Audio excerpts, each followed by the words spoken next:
Hello, I am Michele Leclaire, Executive Director at Buckham Gallery.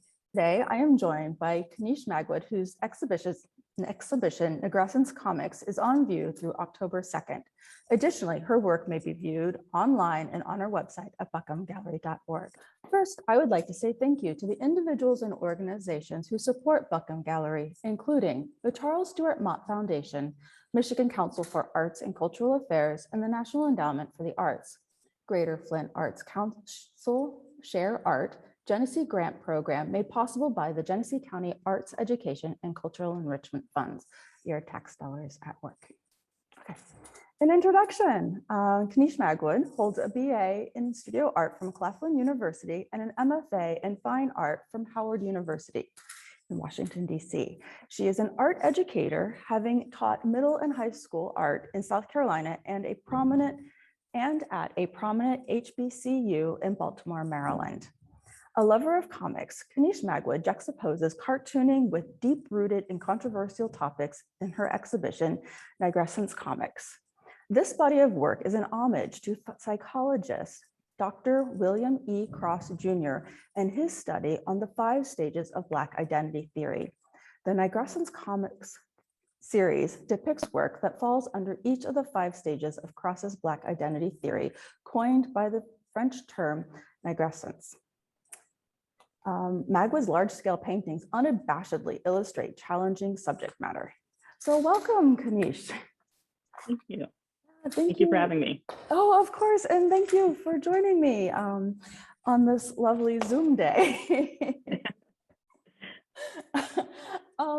So I just, before we dive into sort of the foundation of maybe the more topical theory that is influencing these paintings, can I talk a little bit about the comic book style and your love of comics? Yeah, so I actually kind of go by a pseudonym sometimes called That Art Nerd.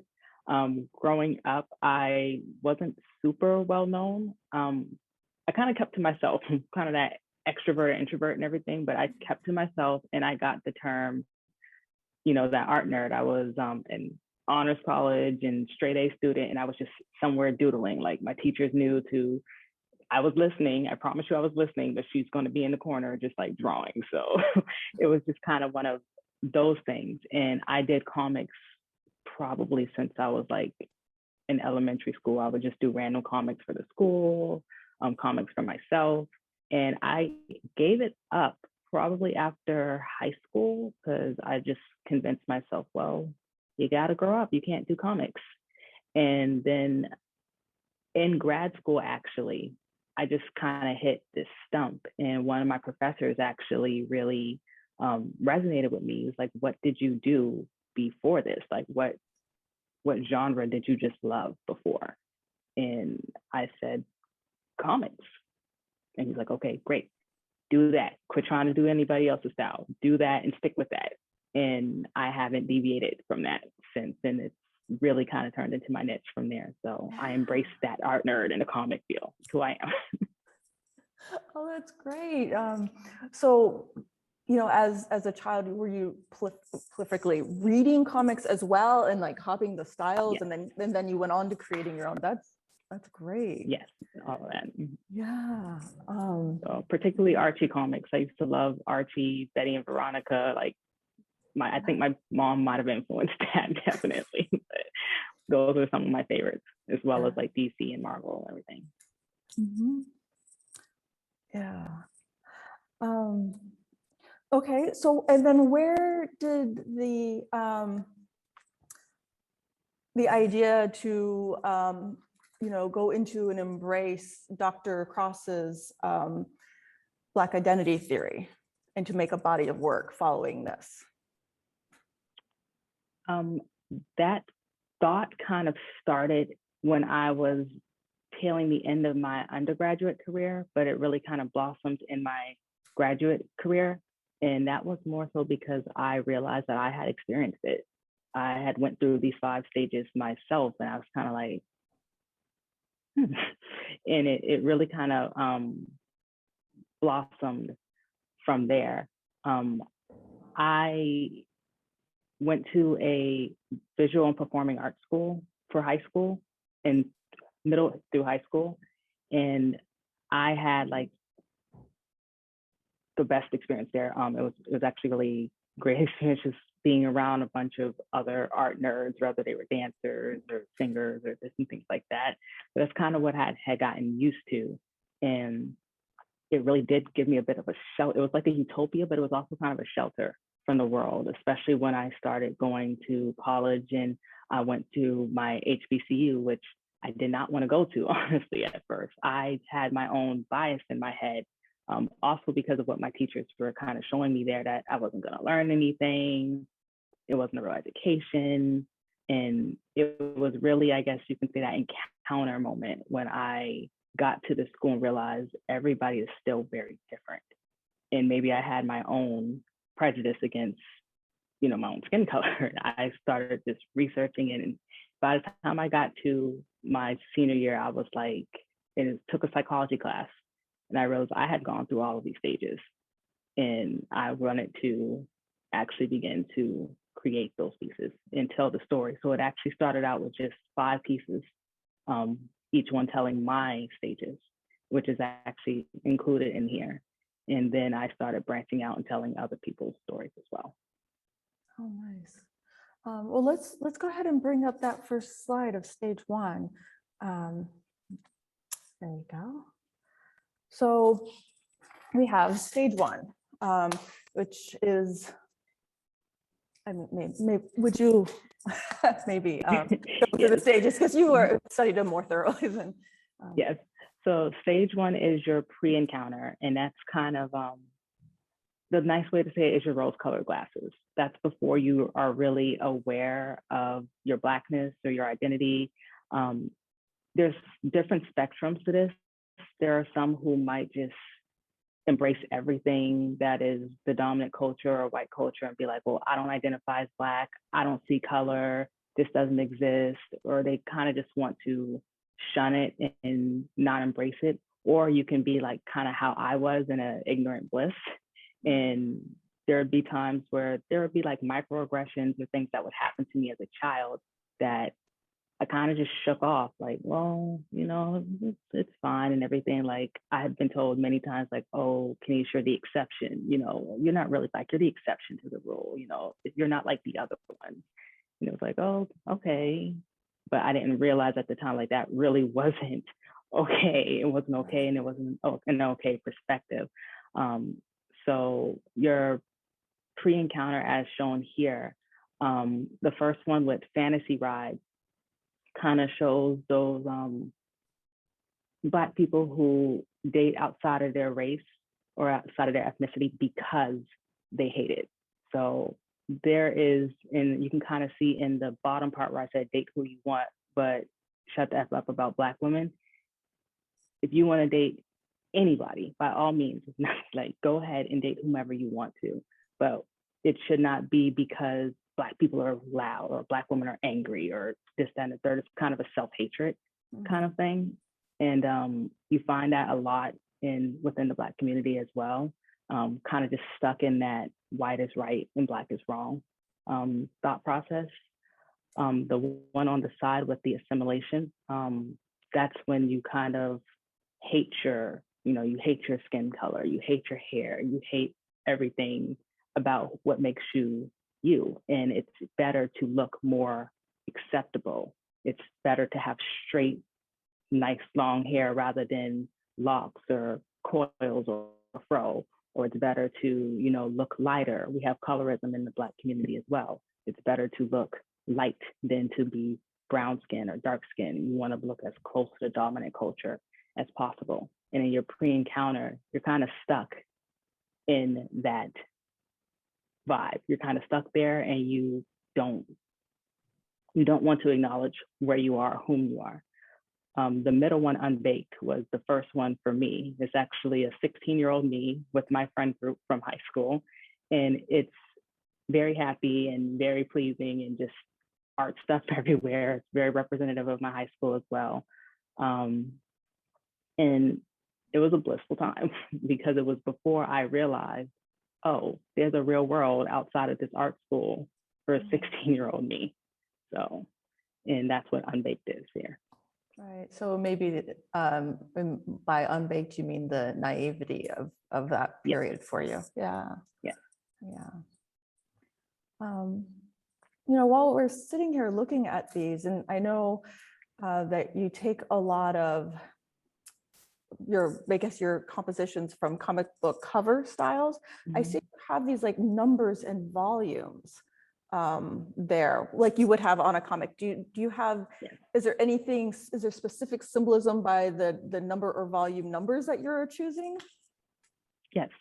So the volume number will tell you not only the year that I've actually created or finished a piece, but it tells you at that time how long it's been since Juneteenth, which was the emancipation of Black people, the ending of slavery. Oh, yes. So when it's kind of jarring, especially when I first did it, when people are just like, oh, it's been so long since slavery ended. And you see it's like, oh, 151 years it's been, or 155 years. It hasn't been that many generations ago as we'd like to try to make ourselves feel like it has. So the volume is how long it's been at the creation since Juneteenth. And then the number really kind of just varies. Sometimes if there's a symbol to it, and sometimes it's just number one because it's the first one of that piece created. Because I also wanted to have the leadway to go back and create more of it if I wanted to. So it could be Barbie Volume 1, and then maybe I'll go back and do a Barbie Volume 2. But there are other instances where, for instance, with like the fantasy ride, there might be more than one volume, and that just kind of symbolizes like, this might be the second instance that this has happened or has been a prevalence in our country or something of that nature. It really depends on the situation at hand. Yeah. Oh, that's fascinating. Thank you for sharing that. So here we have stage 2.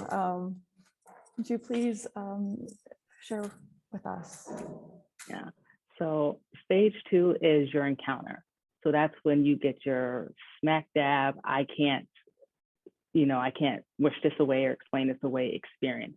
And for some people, it can be one experience. And for other people, I think this includes me as well, it's a series of experiences that kind of make you realize, okay, I am different and I'm treated, well, not so much different, but I will be treated differently in this culture. Or I can't wish away having Black skin. I don't look blonde hair, blue eyes. I am a Black man or a Black woman, or identify as, Black. And that's a marginalized group, and you're going to be targeted for that, or things just will not be the same for you as it is for everyone else. And for this, it can be something that people experience early. But I know people who've had their encounter when they're like 7 years old and they realized it back then. For me, having been in my ignorant bliss, it didn't hit me until college, until my freshman year at Claflin University. And that's where you have the HBCU experience for me. That's exciting. It's actually kind of interesting to see that painting of me that I did years ago in this one here, because I had braids in because I hated my hair. I hated how my hair looked because everybody I knew had this long hair to their back. I would not let my real hair show. I always wore braids. So it's interesting to see that, and then to know that I have locked my hair here. So so that's when I kind of just had my experience there, that there was just, that we weren't a monolithic group, and that there were so many different types of Black people with valid experiences as to why they felt like how they felt. And the second one you have here is Black American Child Story. And that one's just kind of to show just how quickly Black children are robbed of their innocence. That doesn't necessarily happen for, their white counterparts in the same instance, how we'll be seen as adults a lot sooner and have to mature in that way a lot sooner because of the things we've seen our communities in with the dominant culture. And then with hashtag, social media is huge in this generation, of course, and there's a lot more that young people and just people in general are exposed to that they wouldn't have been exposed to years previously, for better or for worse. So a lot of that definitely accounts for that psyche. Yes, I was reading some of the because those are actual tweets that you collaged into the painting, correct? Oh, it's ugly. It was heartbreaking. Yeah. And that's just what I could find, not even what was taken down, of course. So, right. So here you just have tweets and Instagram posts. Some of it is like screen grabs of videos that, you know, some of the like TikTok videos of just racist things that they would do, and just how that bombardment kind of shows what's happening with you. And actually in this one, the heart friend and comment over her is, this one was created in 2020. So that's why I have a 20 next to the heart. I put that there's one friend because sometimes you have to be your own best friend in essence. It's like kind of a solidarity kind of thing there. And then the comments, the infinity next to the comments, is because it's endless, it's insurmountable just how much is going on. And actually for hashtag, the number for that one is 23, because at the time of 2020, social media had only been out for 23 years. So we've had all this within just the past like 2 decades or so. Oh, that's really crazy. I think it's only been that long. Yeah. And it's so big in our society now. But I think that also forces people to have their encounters in much different ways than what it was. Because I know for me, there's certain instances that you just remember. Like you can remember for some people just being pulled over unjustly, or you can remember, I remember being called just working. I couldn't get to a customer quick enough at the retail store, and she called me a nappy-headed N-word and just went off on me. And I was probably like 18 at the time. And I just kind of froze, like, this is really, really happening right now. And no one stopped, no one addressed her. I still had to serve her and do my job. And it was a lot.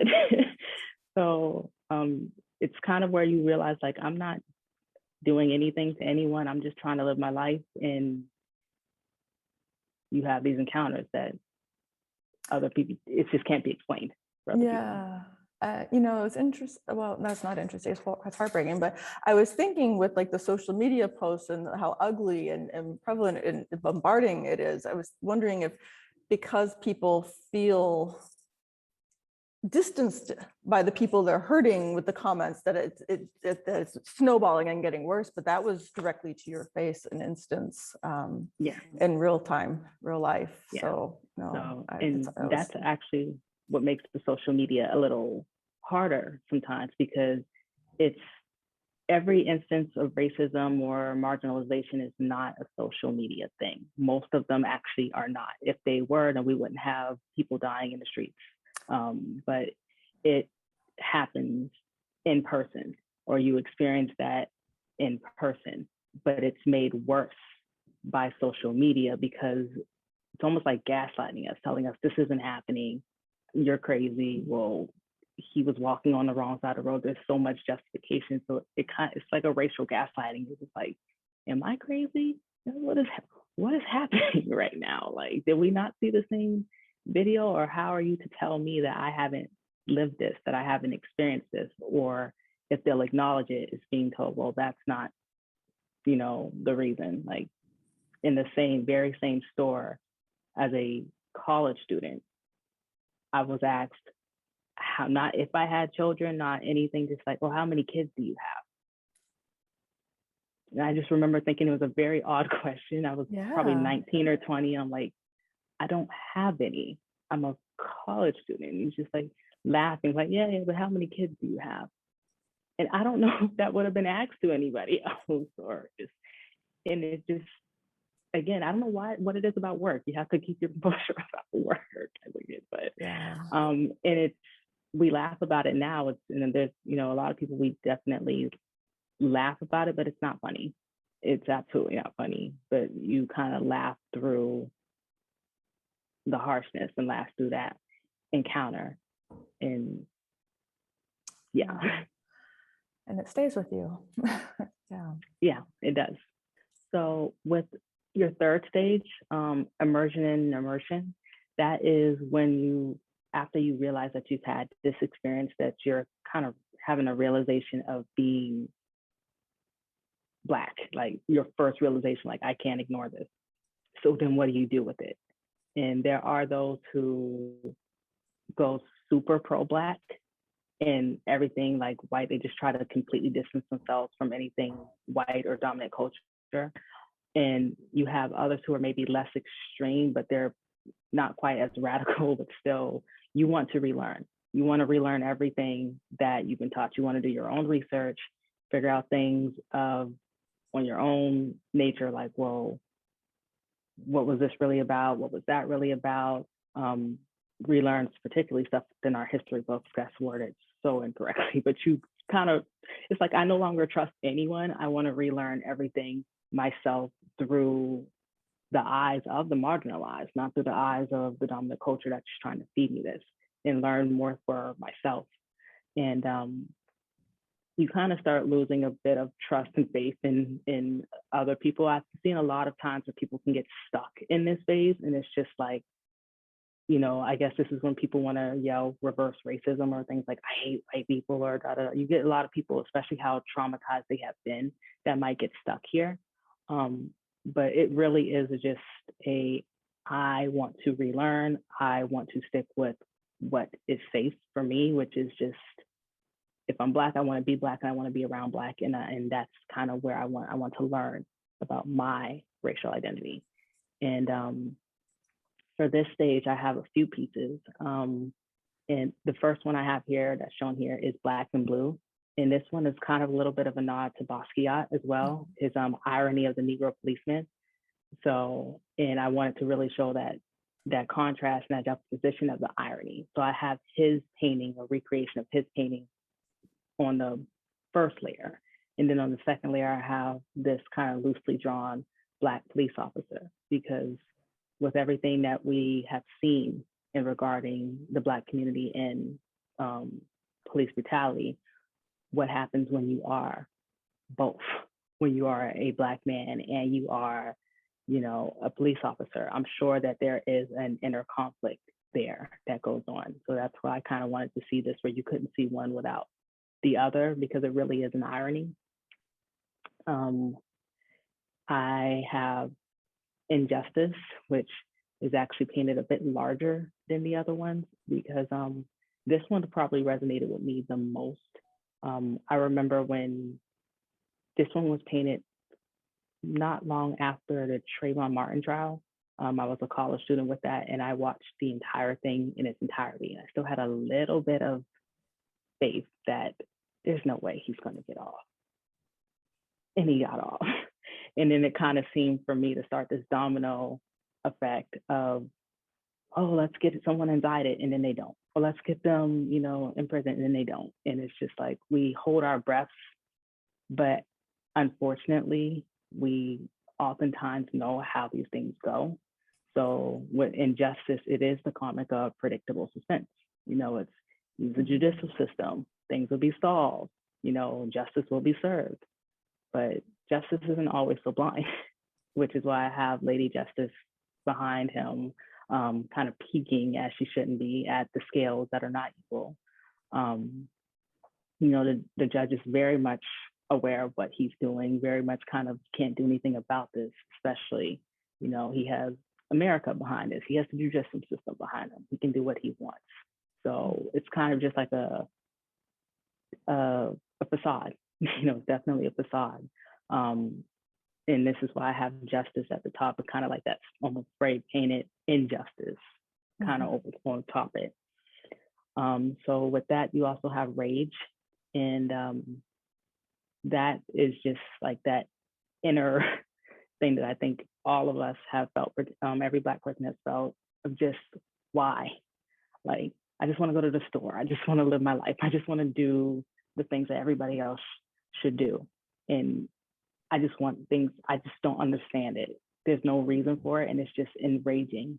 It's enraging to just have this still be a constant cycle And, you know, I want to say that this was done during one of the riots, and, you know, riots are the language of the unheard. So I, you know, by no means condone the violence and everything. However, it doesn't just automatically go to riot. It doesn't just automatically go from, oh, this is happening and then riot. This has been happening for decades, for years, for us to get here. And people are angry and sad. So. Yeah, well, and I think rage is maybe one of those, as you were saying, stages that people end up maybe stuck in for a good reason. Yeah. Yeah. So here are the other two more. So Power was done in a combination with another piece that was about playing cards. Race cards, yes. And so this is kind of like, maybe if you were to zoom in on a card game about race and power. And I chose to make the poker chips. I do not gamble, so I definitely had to look up like what would be the most expensive chips and everything. So the gold and the black ones were the more pricey ones. I think I've gambled like one time and lost. I was like, okay, that's it, I'm good. But I tried to do the power emblem on top of that, just kind of make it glow so you can kind of see that these are power chips. And almost like making a deal with the devil. I had the Let's Pay on one of the highest cards, the ace. And it's really a thing where this country has been built and established on power, on trying to establish power and remain in power. And it's why collectively as a country, we have taken, pillaged, robbed, stolen, and all to say that we are the most powerful, and all to stay in power. And anything that might want to rise up, anything that might want to change that notion of who has established power, which is typically cisgender white men, we have to put a stop to it. And you will lose, and you can play the game, but you're not going to be given the right amount of cards. You're not going to be given the right amount of tokens. You're not going to, you're going to lose every time in this power game. And the anarchist is part of the 5 that I started for myself. Went from braids to had my hair out, but I had a short cut, so I cut everything at that point, and I was purple at the time. But, and it was just kind of like the steampunk vibe of just the old mixed with the new, and wanting to relearn and start over. So this is kind of just showing that clock of how my mind was working and breaking different chains to relearn things that I had no possible clue about. There were stories I had even learned like in college. Like I know a lot of people are learning about Tulsa now and about the Tulsa massacre, and that's something I learned about in college. But even to know that it's not in the history books. I was never taught anything like that, or I was never taught anything like the Devil's Punch Bowl, where even after slavery, where Black people were still held in captivity in certain areas and just slaughtered, like completely slaughtered, not given food or water to eat. But this is things that are not talked about, history that has been rewritten even till today. So that was just kind of that showing that I want to break everything. Like I want to start this over and relearn everything myself. Yeah. And just formally, I love the color palette with everything being real high value, and this is very warm with the shock of the red. Sorry, formal, but all of the paintings are really well put together, and I enjoy that whole grouping and the way they pair together on the wall and speak to each other. There's that conversation that they are having.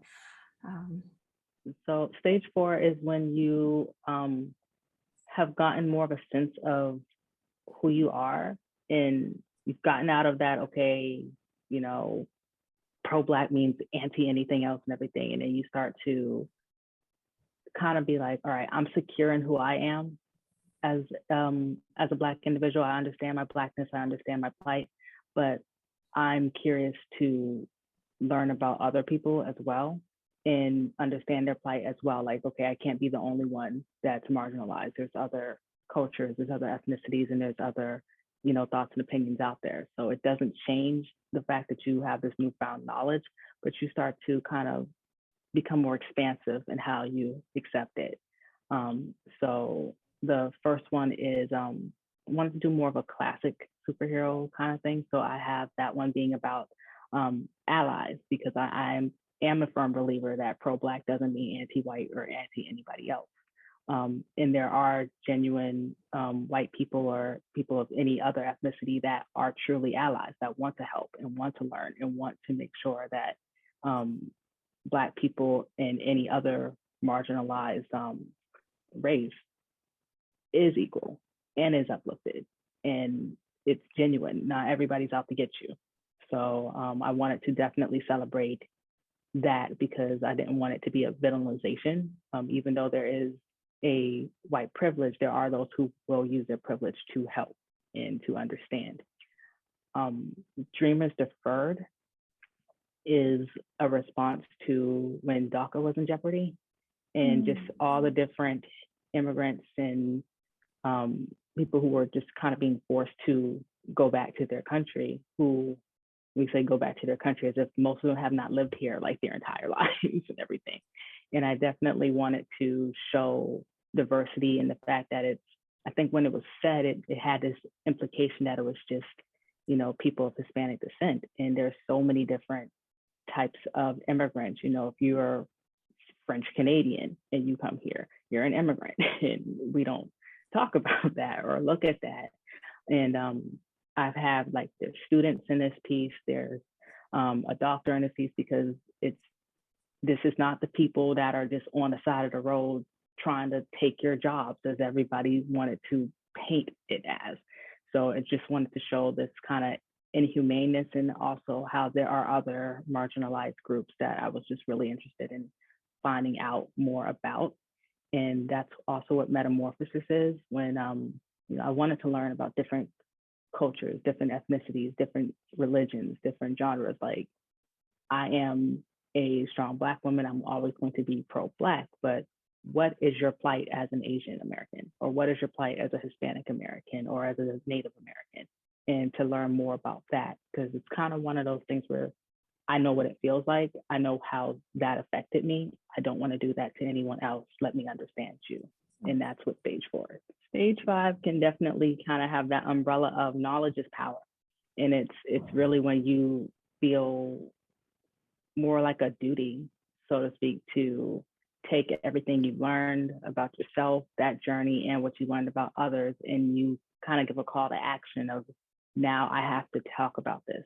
I have to share it with people. I have to teach other people. I can't just sit on it, because it really is about wanting change and wanting there to be a reason why you want to stop the cycle, essentially. You want to make sure that other people don't have to go through that cycle, because if there is more revelation, if there's more knowledge, more understanding, then there doesn't have to be a pre-encounter or an encounter or an immersion to relearn and everything. We can stop it there. So that's kind of when I just decided, like, I'm going to, I guess you can say that this whole body work came out of stage 5 for me, of like, I have to create and I have to make pieces that really kind of fight the issues that we have been trying to sweep under the rug as a country, or I can't even say sweep under the rug, act like don't exist as a country.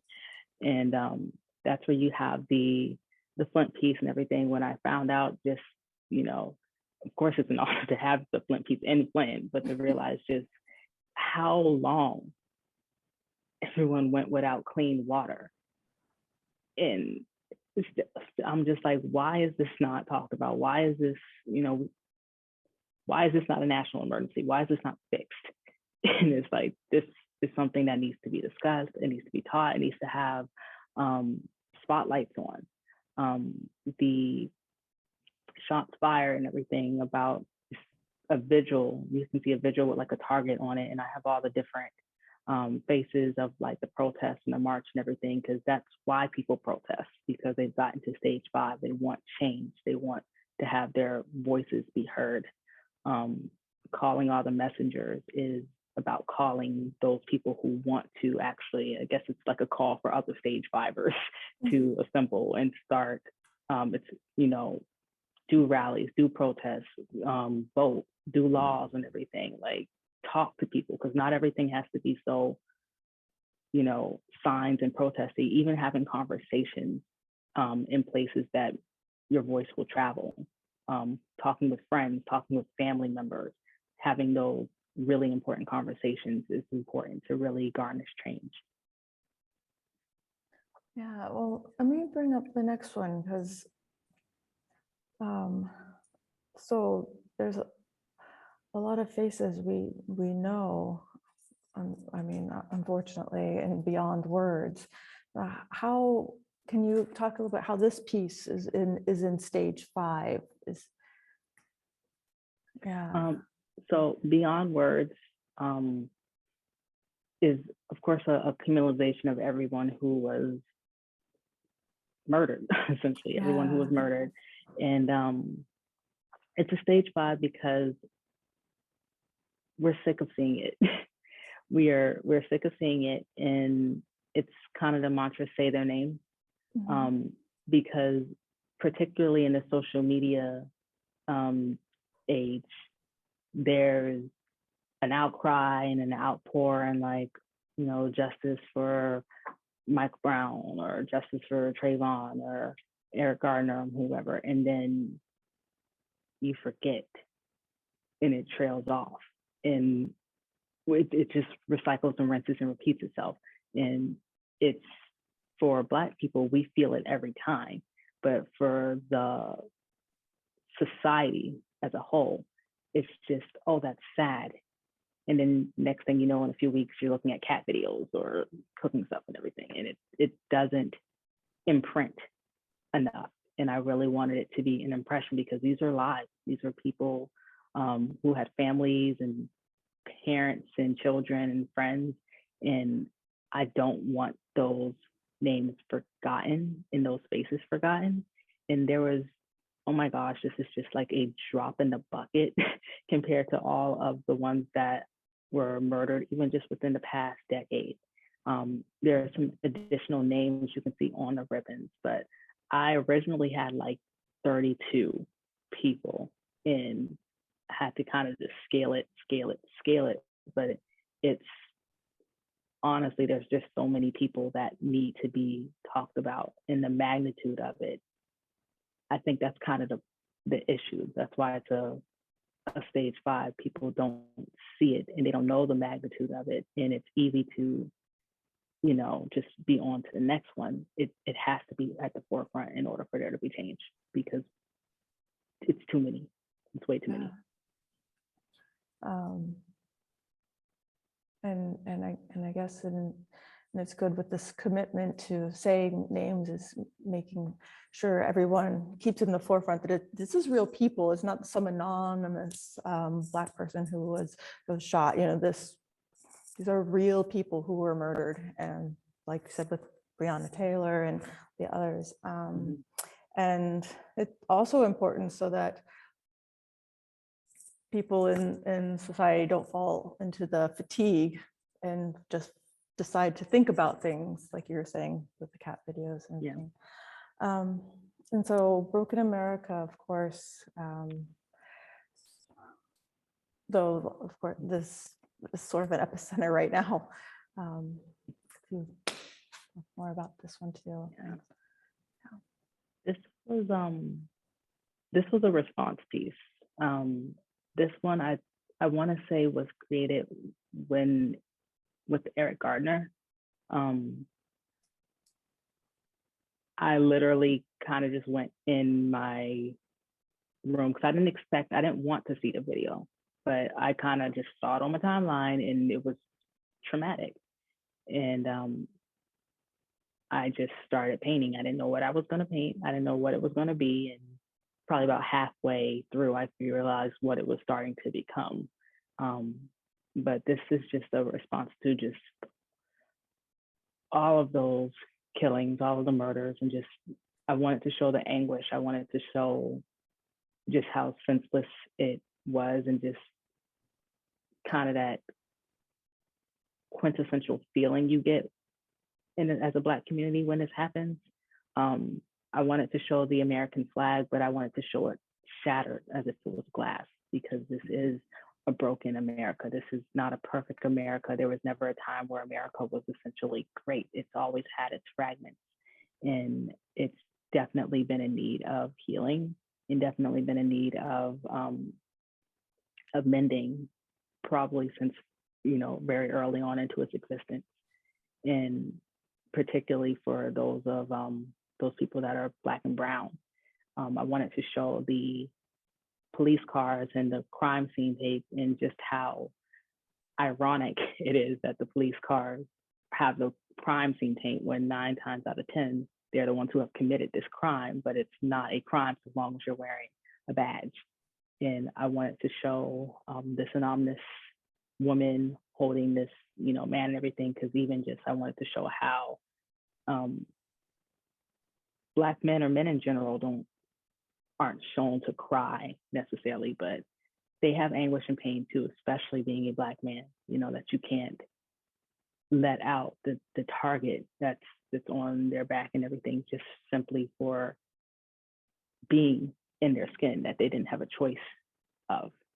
And you know, I have like silhouettes of a protest in the background, and even though this was created for Eric Garner as a response to that, much to my dismay, it is the same scene for so many others even after that. And this was, you know, maybe like 2017. So it's the same scene, it's still broken. Yeah. Well, the last stage 5 one I have here seems optimistic. Yes. So this one was yes, you can definitely say more of an optimistic piece. I wanted to show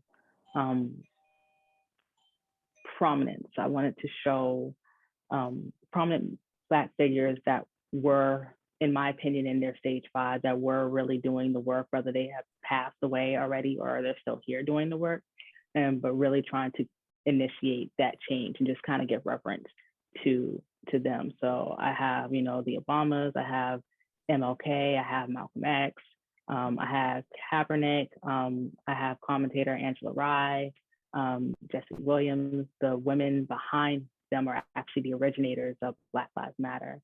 So I wanted to kind of just take that and put everybody in their superhero outfits and really kind of show just how they are super for really trying to propel this initiative for change, and this initiative to honestly hold people accountable, because you wouldn't hold anyone accountable that you didn't think was capable or competent. So the fact that we are, it means that we as a society, we are competent. We do know what we're doing, and we can, you know, be better than any other generation before us and really make a resolve. So I just wanted to show the positivity of these grandiose superhero people that are really putting in that footwork. We had our art walk, which is sort of a late night community event a few weeks ago, and we welcomed around 250 people through a 3-hour period into the gallery. Very COVID safe, masks. We limited only 25 people at a time. It's always necessary to mention right now. The individuals, our visitors, were definitely drawn to the gallery in your show and walking through, and we would tell them that, you know, the stage, because we have our booklets with the stages in there, and it would start stage 1 and work their way through, and I could see, well, different responses. You know, some seem to be very contemplative, you know, and other like noticing, making associations. They would come to this last piece, and it seemed like whether they were feeling complicated going through, there was sort of a positive note on the end, and there's some hope that things are getting better, and we all will fight for that. Yeah. Yeah, it's great to see people coming in and experience art in person, which is really what we want. Yeah, the in-person thing is great. We didn't realize how much we would miss in person. Yeah, I know. Hopefully it will get better. So I wanted to ask, for the compositions for your paintings, are you taking from specific comic book covers, or were these just a style in general? It's just a style. There's no specific cover that I've copied from. The only one that was an actual like full-on reference was the Basquiat piece, but everything else is just in the style, not a specific comic. Yeah. Awesome. So, you have this great body of work. I mean, this is something you, I imagine, continuing to think about, but are you having other areas that you're thinking of exploring to explore either in the future or now, sort of progress in studio practice? Yeah. So I actually have 2 other bodies of work that I've been working on. And I think they'll all kind of have the same plight, just in different ways. For now, unless I decide that I ever want to come back to it later, I'm putting this series to bed, but I am working on one called my Gold series, and it's just showing, it's just more so about unity. It's showing all ethnicities and just their most regal sense. So I'm taking like, my friends and family members, and if you're of Irish descent, I'm going to make you look like one of the most prominent Irish people out there, full-fledged heritage. Or, if you're from Ghana descent, I'm doing that, and I have like a lot of gold embellishment. So it's just really about that regality, even in the everyday people, and just how harmonious we can be as a whole, and how this world is very diverse. So that's what that piece is, that series is about. And then I also have started 2 pieces, but this is one that I'll go back to down the road, of a series I want to call Mad World. And that is less about Black and ethnicity, even though it'll have a footnote, but more so just about everything that's going on in our world in general, whether it be like the fighting in the Middle East, or COVID, or the wildfires, or just things that's going on within this whole earth. Because there's so much. Yeah, there's a lot going on. Yeah. Oh my goodness. Yeah. Oh, that's fascinating. I look forward to seeing some of these. Well, okay. Here's one more thing. I was thinking when I was reading your bio, you mentioned that you have taught middle school and high school and college level.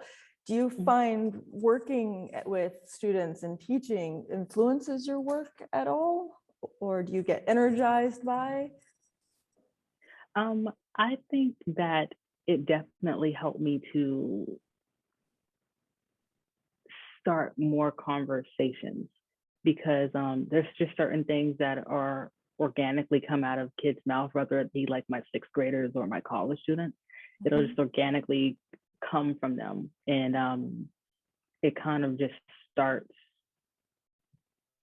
ideas in my head and everything. And I love being able to do pieces even with them, and have their input, and have their conversation with, particularly when I was teaching at the college level and everything, because I guess they can articulate it better. But even with, I remember my 6th grade class and whatnot, they were just really fascinated with the comics and the colors and everything. So I remember doing a project with them where they took their own comic style, and they wanted to talk about something that may be more pressing for them, because with the comics, I love that I could have such serious content, but it kind of like throws you off a little bit because it's like so bright and comic booky. So I remember I had one student do a piece where they were like telling their parent that they hated, I think it was Brussels sprouts or something like that. Like they hated their Brussels sprouts, but it was like this serious comic looking thing. I was just like, if that is important to you, then share it. Share it in this comic form. So it does give some energy for sure, being able to teach. I miss being able to teach in the capacity it was before COVID, but I definitely do get a lot from teaching as well. Yeah. Well, I'm sure. I mean, teaching in the time of COVID and using these virtual platforms is challenging for everyone. But as a visual arts teacher, I mean, that seems exceptionally hard. Yeah. Wow.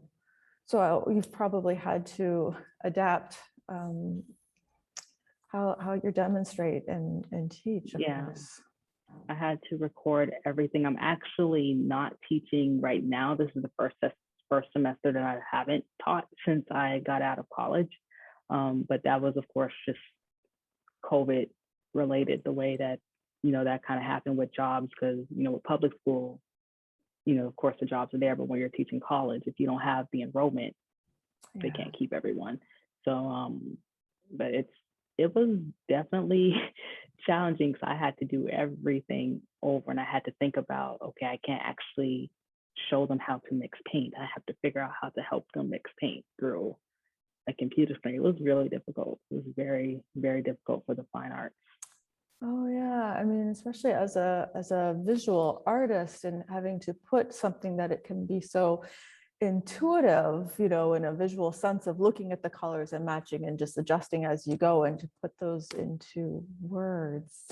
Yeah. I think that would be very hard. It was so challenging. And then our classes were like 3 or 4 hours long. So it's like, how do you do that? It's easier as a studio class, but yeah, on a Zoom, that was difficult for sure. Yeah. Oh. Well, I do hope that we can say get past, but grow and evolve and get to a place of normalcy, at least to being able to do things in person again here soon. Yeah. I hope, and get you back into the classroom. Yeah. So Kenish, thank you so much for taking time out of your day to speak with me today, but also for bringing this incredible body of work all the way to Flint, Michigan. Thank you. Yeah, it's been really great. It was definitely my pleasure.